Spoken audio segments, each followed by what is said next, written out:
Hello runners, Amanda from Run to the Finish here. I am, as you know, a longtime running coach and I have been a runner for 20 plus years. I like treadmill running. I have actually tested over 75 treadmills as part of jobs that I was doing. And so when folks are asking me about recommendations, there is one model I tend to recommend over others. Most of the time I say the Nordictrack 1750. I ended up with the 2450. It is just slightly different.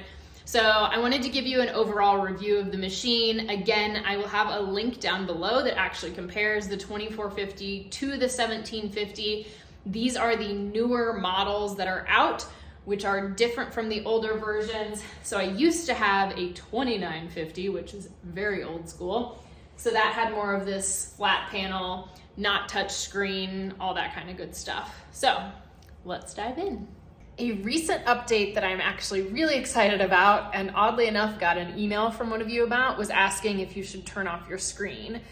And now with an update, you'll see when I tap it, it'll ask if you want it to wake up or not. So I would say it's about a 15-minute, it's not super long now, after finishing workouts that it will shut down. So the screen is not staying on all the time. It's not burning in an image or anything like that.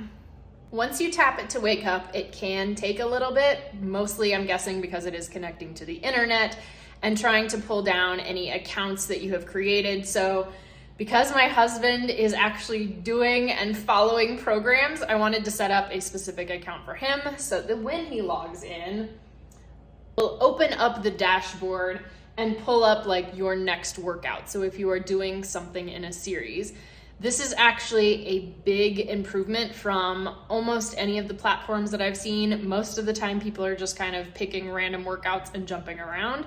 But I like that with their strength training now, you actually have progressive series.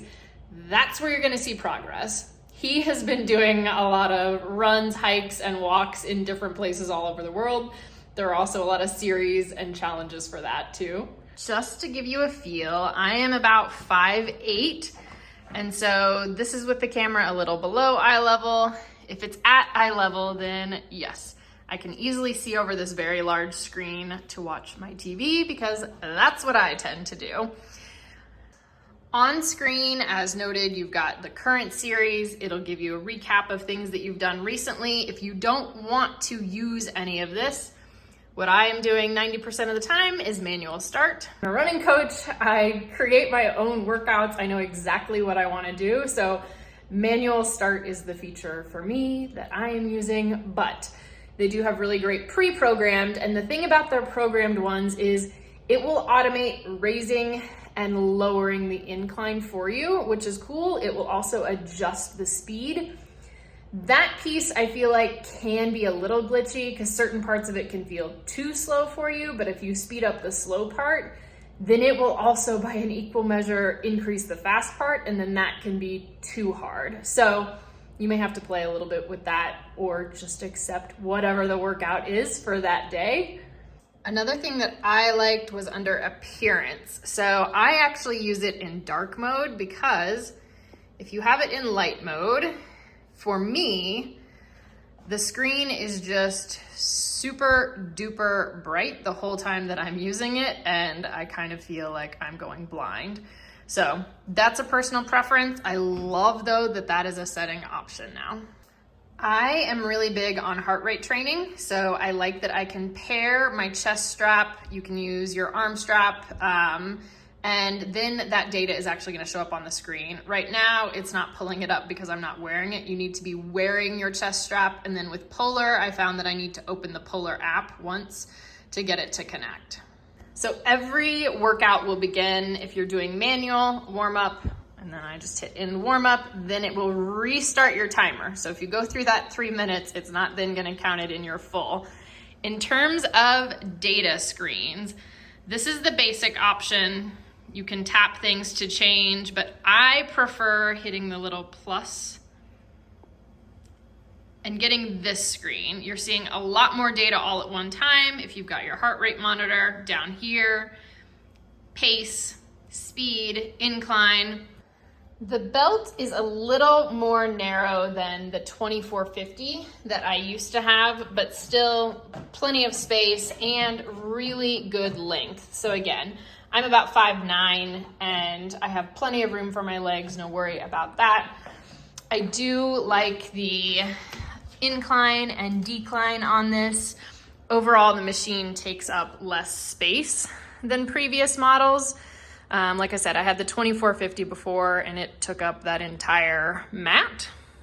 The machine is decently quiet, especially compared to a lot of others on the market. It is still a treadmill though. It is not gonna be super quiet. It's not gonna be great if you have it upstairs and someone is downstairs. They're gonna know it's happening. You can hear the sound of someone running. So it's not loud, but it's gonna make noise. The one issue I have is actually the fan. This is the second model that I've had of this machine because the first one had some issues with the incline decline.